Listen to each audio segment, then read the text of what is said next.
Well, hello, everybody. Welcome to Legally Sevvy, where today we are going to talk about the TikTok shutdown. And of course, the Supreme Court ruled that it was upholding the TikTok ban. And so we're definitely going to be talking about that because it is set to go down, to completely shut down on Sunday, January 19th. So what happened? You might be wondering.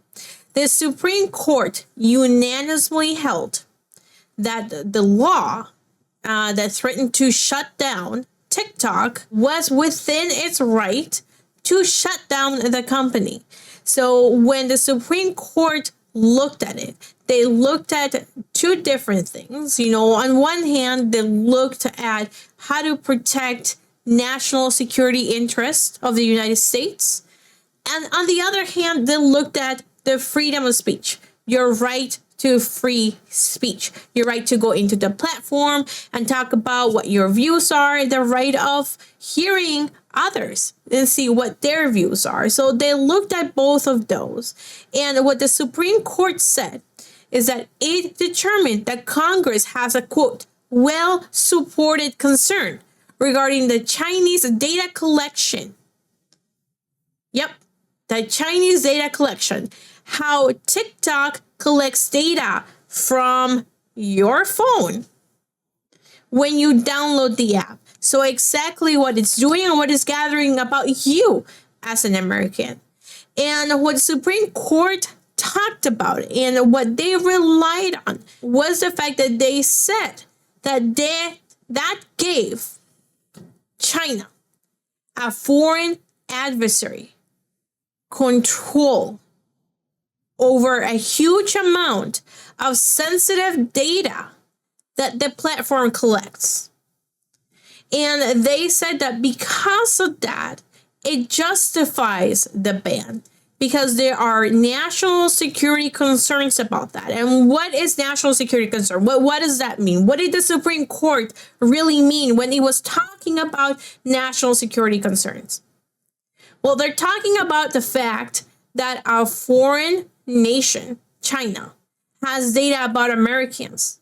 And it can then use that data to manipulate Americans and to spread propaganda.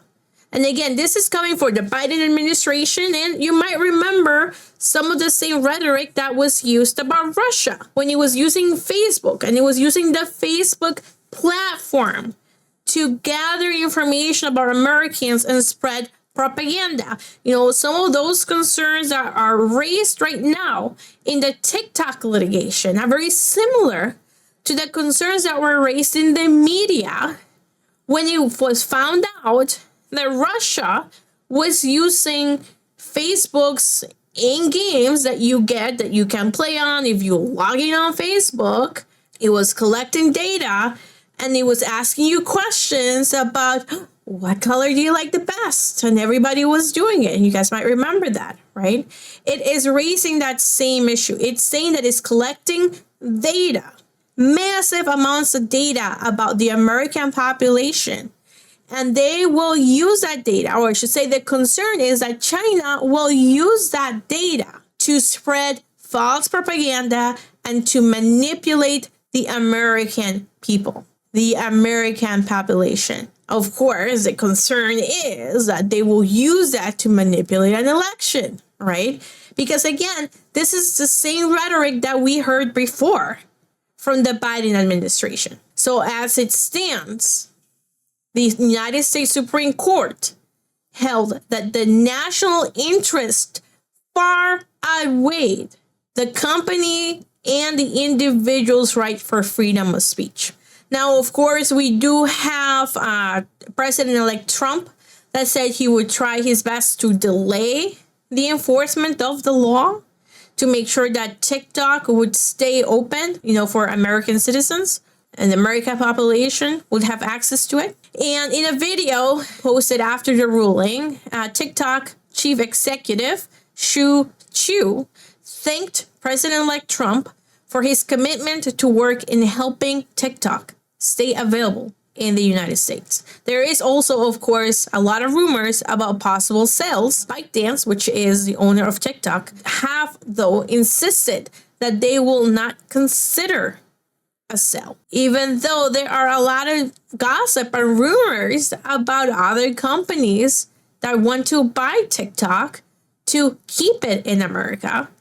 And it is of interest that TikTok headquarters and their offices are in California as well.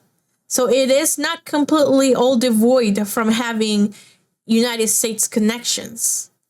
They are connected in California, but the Supreme Court said that that clearly was not enough. One of the things that is interesting from the Supreme Court decision was that the court said, just a quote, "There is no doubt that for more than 170 million Americans, TikTok offers a distinctive and expansive outlet for expression, means of engagement, and source community." The court also said, but Congress has determined that divestiture is necessary to address its well-supported national security concerns regarding TikTok's data collection practices and relationship with a foreign adversary. So now we have to wait and see what happens. The ban is set to go on Sunday, January 19th.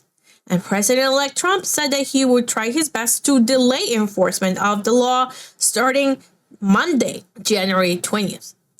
So tell me what you think is going to happen. Do you think this poses as a national security concern? Do you think this poses a national security risk? Do you think that should trump your freedom of speech? Tell me what you think below. Don't forget to like this stream and leave a comment below. Also, don't forget to subscribe if you have not yet already. And I will talk to all of you later. Bye, everybody.